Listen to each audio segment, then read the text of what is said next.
I don't care who you are, I'm getting your boss to fire you.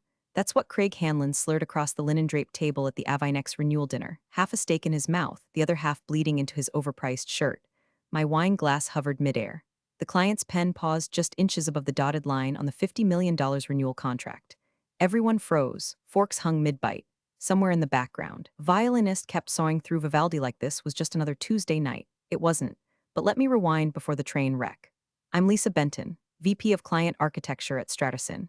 No, not VP of Vibes, not Head of Synergy, real work. The kind that doesn't get you invited to happy hour but does keep the lights on. You know those massive enterprise contracts that get executives new Teslas and interns new coffee machines? Yeah, that's me. I land them, I build the relationships, I manage the chaos. And I do it quietly without drama, and this is the part that always seems to confuse people without needing to scream about it in meetings. My secret weapon? I keep my last name out of conversations. You'd be amazed how different people treat you when they don't know the CEO's your dad. Harold Benton, stoic, precise, allergic to incompetence, is the man who built Stratison from a windowless garage next to a bowling alley in Dayton. He's also the guy who taught me that if you have to say I'm in charge, you probably aren't. So I've stayed in the background, built trust, landed and managed Avinex Holdings, our biggest client. They came to us 6 years ago with a project no one wanted to touch, legacy systems older than the interns, and enough red tape to mummify a Clydesdale. Everyone thought it would implode. I turned it into our highest margin account. Nobody outside my team knew, of course. They just assumed I was the quiet one who takes notes well. Speaking of quiet, real quick, before we dive deeper into the corporate rodeo, can I ask you something? If you're enjoying this already, hit that like button and maybe subscribe. Seriously, 90% of folks listen without subscribing. It's like sending me to a board meeting with decaf. We've got a whole team behind these stories, and your click is our caffeine. All right, back to the chaos. I didn't mind being underestimated. It gave me room to work, to think, to make mistakes in private and fix them before they became public embarrassments. Craig Hanlon, on the other hand, lived to be overestimated. Loud, shiny, and always just 2 slides away from a stroke. Craig was the kind of director who kept 3 phrases in rotation: circle back, big picture, and let's grab drinks. He came from an old-school background where charm mattered more than competence, and disruption meant yelling louder than the person next to you. He didn't like me from the start. I wasn't impressed by him. I didn't flirt. I didn't defer. And I didn't laugh at his jokes that all started with "this might be inappropriate," but for a while. He mostly stayed in his lane, floating from team to team, putting his name on PowerPoints other people built. But then the COO, Brad, another relic with a love for golf metaphors and team-building retreats in places with bad Wi-Fi, started talking about streamlining leadership. Suddenly, Craig was sniffing around my accounts like a raccoon near an open trash can. I knew the signs. Closed-door meetings without agendas. Quick syncs that didn't include me. My name disappearing from client-facing comms, even though I was the only one who could pronounce half the systems we deployed.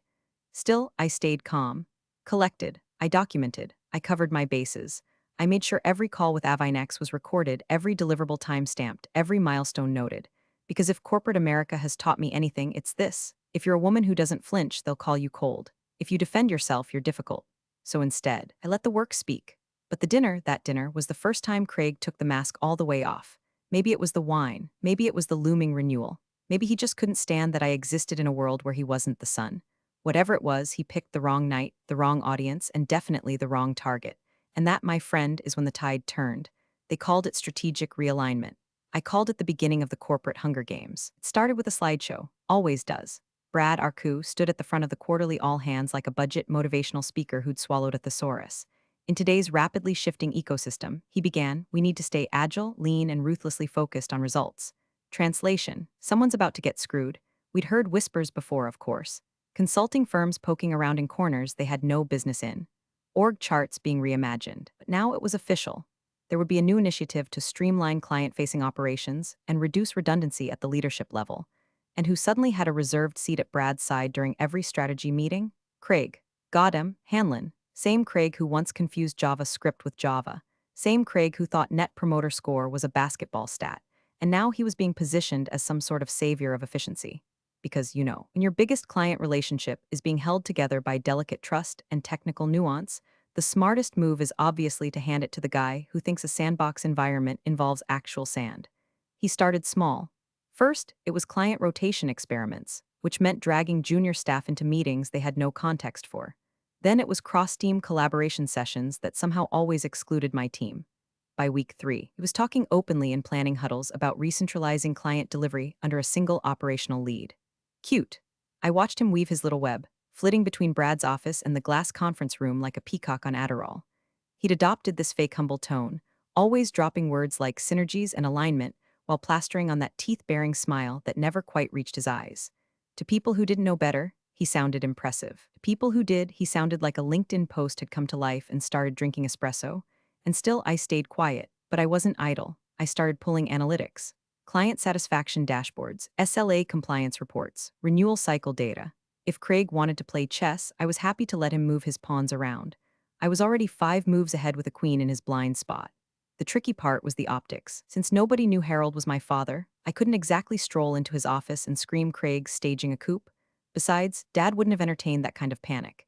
He expected me to fight my own battles. Earn it. Same rules that got me promoted past 3 men with louder mouths and thinner resumes. I didn't get this far because of my last name, I got here in spite of it. But still, I felt it. The ground shifting beneath me. Meeting invites that used to land in my inbox going mysteriously missing. The way Craig's assistant started BCCing him on emails about Avinex. I even caught him in the break room one morning, half whispering to the CFO's chief of staff, "We really need to clean house on that legacy account, get some fresh eyes on it." Fresh eyes? The only thing Craig had was bloodshot ones from schmoozing clients at bars he couldn't expense, where he doesn't even begin to cover how I felt. It was like watching a house slowly fill with gas while everyone around me kept lighting matches. One spark and the whole thing would go up, and I knew exactly who they'd try to blame when it did. He thought I was alone, that I had no leverage, that I'd go down quietly like the other women he'd elbowed aside in his climb up the ladder. But Craig made one mistake, one fatal miscalculation. He forgot who built the ladder in the first place. They say every empire falls because of one stupid decision made by one stupid man at the wrong moment. Ours unraveled over a bone-dry Chardonnay and Craig Hanlon's bloated ego. The dinner was supposed to be ceremonial, Avinex's renewal dinner. After 9 months of negotiations, integration headaches, security audits, and a last-minute pricing war with a desperate competitor, we were here. Private room at Marcelina's, white tablecloths, crystal stemware, custom menus with Stratison X Avinex embossed in gold foil like it was a wedding instead of a contract. I'd spent weeks preparing this moment. Avinex's CFO, Lucian, was a cautious man, quiet, detail-oriented, not easily impressed. But over the years, I'd earned his trust. I knew his dog's name, his wife's gluten allergy, his preferred VPN vendor. That's the kind of detail Craig never bothered with, too busy asking if the CFO liked cigars or golf, or whatever the hell Craig thought real men bonded over. Lucian and I had just finished toasting over the progress of our newest deployment when Craig arrived. Late, red-faced, loud. He had that drunk but trying to hide it look, like his tie was choking him just a little too hard, and his words were sliding out faster than he could lasso them back in. Lisa boomed, clapping me on the back like we were old frat brothers instead of, well, anything close to equals. Holding down the fort till the real decision-makers show up, huh? I smiled, thinly. He plopped into the empty chair next to Lucian like it had been saved for him. It hadn't. Then he waved over a server and ordered a double of something dark and overpriced to celebrate our future together. The server hesitated. Lucian arched a brow. Craig didn't notice either. The meal dragged on. Craig dominated the table like a car crash, loud, messy, impossible to look away from. He talked over me, interrupted Lucian's questions, told a story about this one time in Vegas that had nothing to do with anything and ended with a bottle service girl throwing a flaming napkin at his head. Real leadership material. I tried to course correct, bring the conversation back to the success metrics. Lucian nodded politely, but I could see it. The way his mouth twitched when Craig leaned too far into his space. The way he started glancing at his watch every 10 minutes. Then came the toast. Craig raised his glass, still mostly full because even alcohol was losing patience with him. Here's to the future of Avinex and Stratison, he slurred, and to shaking up some old habits. A few awkward chuckles. Lucian didn't move. Craig wasn't done. And let's not forget Lisa here, our quiet little overachiever. Don't worry, I'm sure there'll still be some role for you after we restructure. My fingers tightened around the stem of my glass. The entire table was silent. Craig turned to me, grinning like he'd just solved world hunger. Hell, maybe you'll finally take a vacation. God knows Harold's not keeping you around for your charm. The room turned to ice. Lucian stared at Craig like he'd just farted into a baptismal font. I put my glass down, calmly, and looked Craig dead in the eye. Actually, I said, voice low and clear, Harold's my father. You could hear the air leave the room. Even the fork stopped clinking. Craig blinked, the smile faltered. Lucian, mid-signature, paused. His pen hovered over the final page of the contract, the ink waiting. He turned slowly to Harold, who had been seated at the far end of the table, quiet as ever, watching the night play out like a man counting dominoes. Lucian capped the pen. Call me. Said to my father, tone cool as granite, when you've sorted this out. Then he stood, nodded politely to me, and walked out. No shouting, no drama, just $50 million in vapor trailing behind a silent exit. Craig looked around, confused. What would I say? I stood, collected my clutch, and gave him one final glance. You just set fire to the one thing keeping this place from crumbling. Hope the toast was worth it. I didn't look back. Didn't need to. It's in that one moment, amid crystal and linen and Craig's breath that smelled like failure, I'd crossed the line. And there was no going back. Craig spun the story before I even made it home. By the time I kicked off my heels and tossed my blazer over the back of the couch, my phone was already buzzing with Slack pings and email forwards. Did something happen at the dinner? Craig said there was a misunderstanding. Just checking, everything okay with Avinex, a misunderstanding. That's what he was calling it, not a public tantrum. Not a drunken insult flung in front of our top client. Not an attempted power grab that detonated a $50 million renewal in real time. No, according to Craig, it was all a miscommunication, a regrettable joke taken out of context. You know, because threatening to fire someone and mocking their relationship to the CEO is classic comedy. The next morning, the internal whispers started. I could feel them before I even stepped off the elevator. That slight dip in volume when I walked by, the glances, the polite smiles stretched too tight. Craig had gotten to them first. He's saying you only landed Avinex because of Harold? One of the interns told me in a hushed voice near the copy room that the client only trusted you because you were the CEO's kid. Nepotism incarnate. That was his new favorite phrase. Like I was some Disney princess handed $1 billion kingdom and a corner office just because daddy liked my pigtails. It would have been funny if it hadn't been so strategic. Craig wasn't just trying to humiliate me. He was rewriting the narrative, recasting himself as the misunderstood truth-teller, the poor guy trying to clean up an unethical conflict of interest. And I was just the pampered executive's daughter with a fragile ego and a nice smile. Dangerous only if you cared about feelings. And Harold, he said nothing, which was worse than anything. I saw him that Monday, briefly. He passed me in the hallway, jaw tight, eyes unreadable. He didn't say a word, just kept walking. That's how he operates when he's angry. Not with yelling, with silence. Calculated, punishing silence. I knew that look. It meant he was watching the game play out before he made his move, waiting to see who blinked first. So I didn't blink. Instead, I started building a case.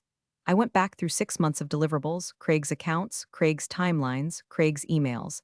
I found patterns, delays that had been quietly blamed on vendors, timeline extensions that didn't match project logs, reports backdated by just enough to look innocent if you weren't paying attention, but damning if you were. I found emails where he shifted meeting invites away from client specialists and into his own calendar, then didn't show up.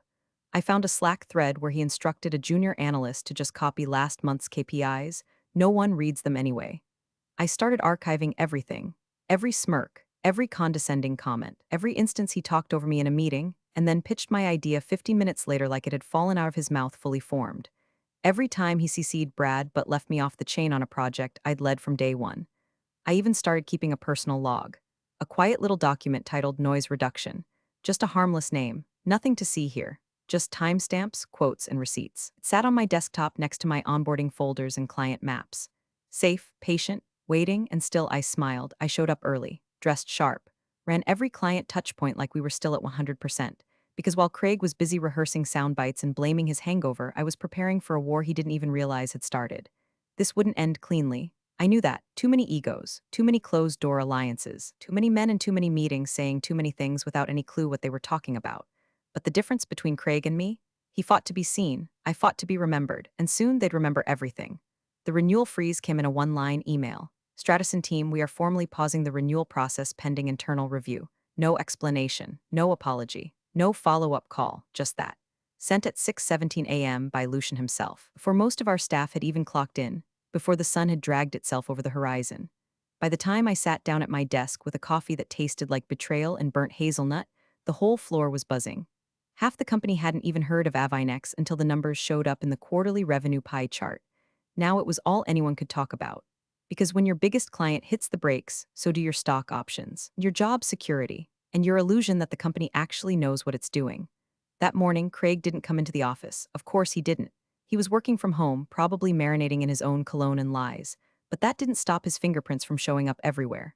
I pulled the activity logs for the Avinex account, internal admin access, project ticket reassignments, Slack threads, SharePoint updates. And there it was. Craig had tried to reroute the entire Avinex engagement under his own oversight team, without telling me, without informing the client, without knowing a damn thing about the architecture we'd spent 3 years building from scratch. One email from him to Brad Reed, given recent tensions, I recommend reassigning client interface duties for Avinex to ensure continuity. Translation: let me steal Lisa's account while I blame her for the chaos I caused. Another one, this one sent to an analyst on his team, was worse. Don't loop Lisa in yet. Just grab the latest deployment docs and act like we're doing a continuity audit. Act like. I stared at the screen for a full minute, not blinking, not breathing. Then I forwarded the entire chain to Harold. Subject line, FWD, Avinex realignment, threads one line in the body. He's trying to burn the client and blame me. I didn't add anything else, didn't ask for help, didn't beg for intervention, just dropped the match and walked away. Because I knew what that email meant to Harold, not just professionally, but personally. Avinex wasn't just another logo in a client portfolio. It was the account we'd built from nothing. The one I'd saved from a competitor's poaching attempt 2 years ago. The one that paid for Brad's new office chairs and Craig's bonus trips to executive development summits in Scottsdale. The one that proved I wasn't just the CEO's daughter, I was the reason the damn company still had its top billing client. Craig was too stupid to know what lines he was crossing, but Harold wasn't. Still, my father didn't respond, not directly. What I got instead was silence. Again. And I realized then it wasn't detachment, it was strategy. Harold had never played checkers. The man played chess in 4 dimensions with half the pieces invisible. If I'd made that move, he was already 5 ahead. He was watching, calculating, taking note of who rushed to Craig's defense and who stayed conveniently quiet. But me, I was running out of patience, out of restraint, out of grace. Lucian had gone dark. Avinex was cold. I'd tried emailing their project liaison twice, no response. I called her desk, voicemail. I called her cell, it rang once, then straight to disconnect. Not good. Meanwhile, Craig had activated some kind of emergency charm offensive with the CFO, trying to paint himself as the stabilizing force in the wake of my supposed meltdown. But it was too late. The timeline was in motion. I could feel the tension in the air like static before a storm, tight, humming, just waiting for a lightning bolt. And when it came, it wasn't going to be subtle, wasn't going to be quiet, because if Craig wanted to go scorched earth, he forgot one thing: I already owned the matches. HR called at 8:03 a.m. sharp. Lisa, can you come up to 17C for a quick chat? Quick chat in HR speak is like routine turbulence on a nosediving plane. I took the elevator up in silence, watching the floor numbers blink like the countdown to a bad idea. 17C was glass and ficus territory, where smiles were tight, and every desk had a stress ball shaped like the company logo. Inside the office sat Tasha from Employee Relations, a half-empty cup of herbal tea trembling in her grip like it knew what was coming. Next to her, a man I didn't recognize, a fresh-faced HR partner they must have yanked from another department, probably to make the whole thing look objective. And across the table, a single printout of a formal complaint. Filed by Craig Hanlon. Claim: hostile behavior, inappropriate leveraging of personal relationships, and undermining team cohesion. He'd pulled the oldest trick in the office villain playbook: accuse your target of exactly what you're doing and count on the fallout to distract everyone from the truth. Tasha's voice was all softness and sympathy as she began reading from the page, but I wasn't listening. I was watching the second hand on the wall clock, each tick a reminder that while they were wasting time with this farce, our biggest client was actively reevaluating their future with us. When they finally finished the list of accusations, I reached into my bag. I pulled out a folder. Plain, unlabeled, clinical. Inside it, a chronological index of Craig's misconduct, backdated reports. Slack messages where he asked his analyst to fudge monthly KPIs, meeting minutes where he took credit for initiatives he'd only heard about in passing, notes from junior employees who'd raised concerns months ago and were told to stay in their lane. Each page had receipts. Each one had his name on it. I slid it across the table. No dramatic flourish, no speech, just silence. The new HR guy turned pale before page 3. Tasha stopped sipping her tea. When they looked back up at me, I smiled politely. There's more, I said, placing a USB drive on top of the folder.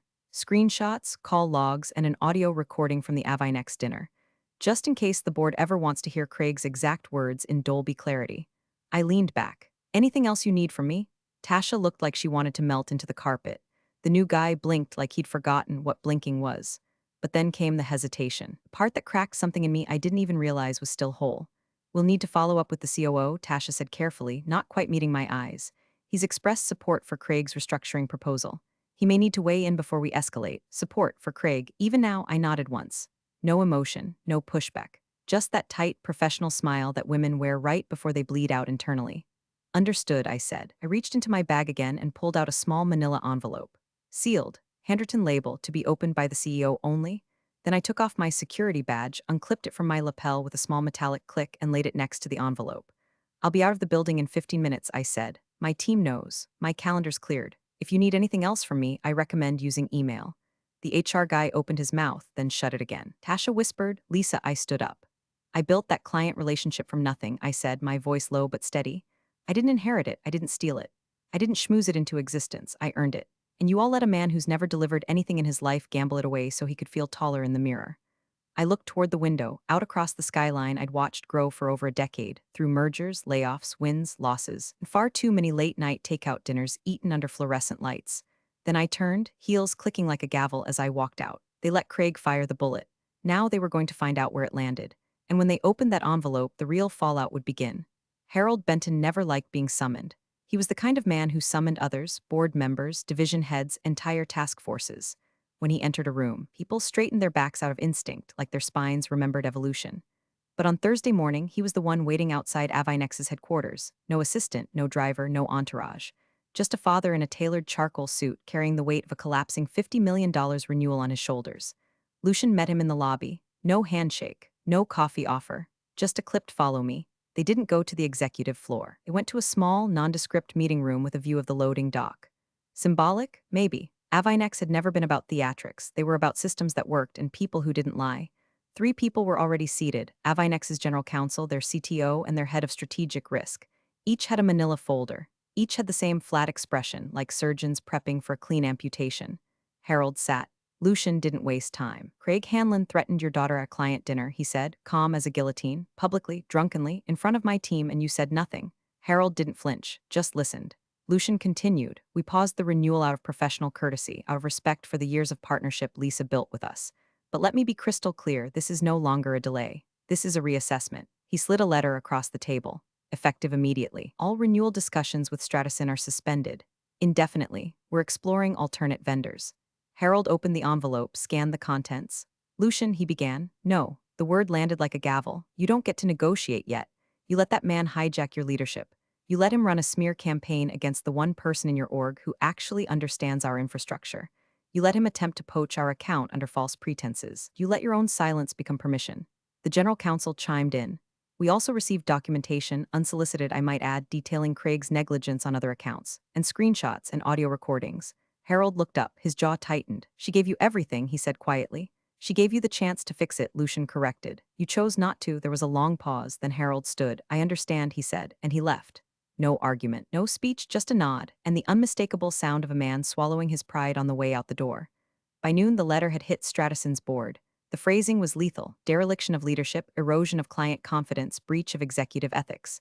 The board convened an emergency session that afternoon, not a Zoom call, in person. Brad, the coup, was pulled from a golf retreat in Scottsdale. Craig was nowhere to be found. HR refused to comment. Someone finally opened the sealed envelope I'd left on the desk 3 days earlier. From what I heard later, it hit like a steel bat to the temple. A full timeline of Craig's misconduct, cross-referenced with financial impacts, client satisfaction scores, and flagged emails. Annotated screenshots, call logs, a transcript of the dinner toast, word for word. The boardroom turned into a crime scene. One director allegedly asked, why the hell wasn't this escalated earlier? Harold didn't answer, just watched them squirm. It wasn't rage I felt when the updates trickled in that evening. It was something cooler, deeper, like the quiet right before the first crack of ice beneath your feet. They had tried to erase me. Instead, they erased the lie they were clinging to.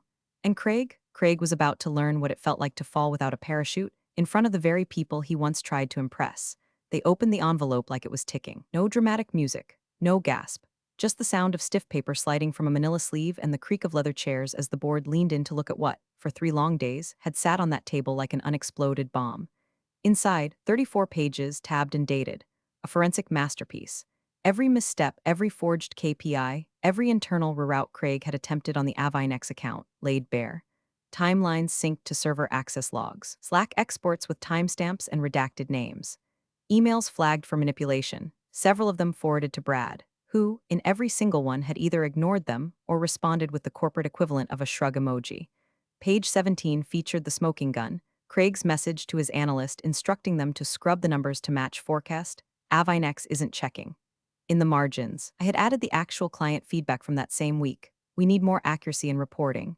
And then came the last page, the transcript. The exact words Craig had slurred at Marcelina's, word for word, time-stamped, noted for tone, language, and professional breach. Don't worry, I'm sure there'll still be some role for you after we restructure. Hell, maybe you'll finally take a vacation. God knows Harold's not keeping you around for your charm. That was the line that broke the room. Brad, the coup, shifted in his seat like someone had lit a match under the cushion. He cleared his throat. This paints a very different picture than what we were told. One of the directors, a woman named Nina from Audit Oversight, snapped her head toward him so fast her earring nearly flew off. You were told, Brad. You were looped into half of this. You sat on this like a wet sponge and let it mold. Brad stammered, I was misled. Didn't know the extent, Lisa never brought this to me directly. Another board member cut in. You mean besides the dozen emails she CC'd you on? Or the risk report she submitted during Q1 planning? Silence. Harold hadn't spoken yet. He just sat there, elbows on the table, hands steepled like he was watching an autopsy of his own company. Then someone knocked, everyone turned. The door opened and in walked Lucian's lead counsel. Uninvited, unannounced, wearing the kind of calm that only comes from having very damning paperwork in your briefcase. Apologies for the intrusion, he said, cool as dry ice. But since this meeting seems to pertain to the Avinex account, I thought you might want these. He dropped a thick printout on the table. It landed with a thud that made Craig, who had just been summoned back into the room, flinch like someone slapped him. Top page read, Internal sabotage and operational risk compiled by Lisa Benton. Craig's face went sheet white. The attorney continued. We received this from an anonymous source shortly after our renewal was paused. Our internal review confirmed several of these findings, including altered SLA logs and duplicate reporting across unrelated accounts. He looked around the table. We are prepared to present these findings in arbitration should the need arise. Or if Stratison would prefer a more amicable path, we're open to continuing our relationship with the right leadership in place. He didn't say Craig's name. He didn't have to. Craig looked to Brad. Brad suddenly found something fascinating on the floor. Then he looked to Harold and stopped, because Harold wasn't looking at him like a CEO anymore. He was looking at him like a father looks at the man who insulted his daughter in front of the most important people in her life. Craig, Harold said, voice low, you said Lisa was emotional. You said she was exaggerating. You said she was letting her proximity to me cloud her judgment. He pushed the thick printout across the table. Explain this. Craig opened his mouth, closed it, tried again. All he managed was a weak, this isn't accurate. I can clarify. You can stop, Nina said, standing. You've clarified enough. There was no shouting, no slamming fists. Just the sharp, brutal unraveling of a man who thought the system would always protect him, and the quiet, rising realization that this time it wouldn't. The call came at 6:02 a.m. I was on my second cup of coffee, staring out the window of my apartment as the city yawned itself awake. I knew who it would be before I even checked the screen. Harold, not Dad. Not sir, not the CEO, just Harold. I let it ring twice, then picked up. We want to bring you back in, he said, skipping past hello, past pride, past regret. Lucian's agreed to meet. He hasn't signed with anyone yet, but the window is closing. I waited. There's no one else who can salvage this, he added. Still, I said nothing, because I knew what he wanted, and more importantly, I knew what I wanted. I'll come, I said, under one condition.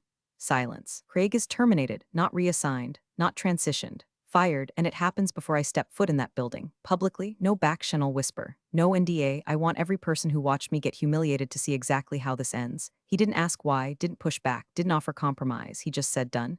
At 8:31 a.m., Craig Hanlon was summoned to the 18th floor, the very top. He walked in red-faced, eyes still puffy from whatever sleepless scramble he'd tried to mount overnight. What he didn't know? Half the board was already seated, and so was legal, and HR and Harold. What he also didn't know, I was watching from the hall through the glass, arms folded, not smiling. You're being terminated for cause, Harold said, calm as a scalpel. Your access is already revoked. Your severance is rescinded. You'll be escorted out. Craig sputtered, this is a mistake, Harold. I was trying to protect the company. No, Harold interrupted. You were trying to protect yourself, and you lost. I stepped forward just as security opened the side door. Craig locked eyes with me, bloodshot, wild. And in that single glance I saw it, the full arc of a man who'd built his entire career on noise, watching it all vanish under the weight of silence. He was gone by 8:42. At 10 sharp, I walked into the Avinex meeting. The room was quiet. Lucian sat at the head of the table, arms crossed, unreadable. Their counsel was there, papers stacked neatly in front of him.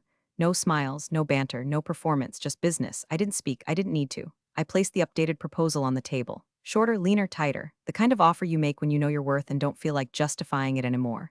Lucian flipped through the first 3 pages, then the fourth. Then he picked up his pen and signed. No negotiation, no back and forth. Just that sharp scratch of ink on paper. When the meeting adjourned, I stood to leave. Harold walked beside me in silence, steps echoing down the marble hallway. Just as we reached the elevator, he finally spoke. You should have told me. I turned to face him, steady. You needed to see who they were without me. He nodded, not as a father, but as a man who'd finally seen the difference between loyalty and title. I walked out of that building changed, not because I'd won, but because I'd stopped asking permission to exist at the table I built. He threatened to get me fired. Instead, I got him erased. Appreciate you sticking around, you legends of the break room. Subscribe for more chaos. Let's make your old manager spill their coffee in fear.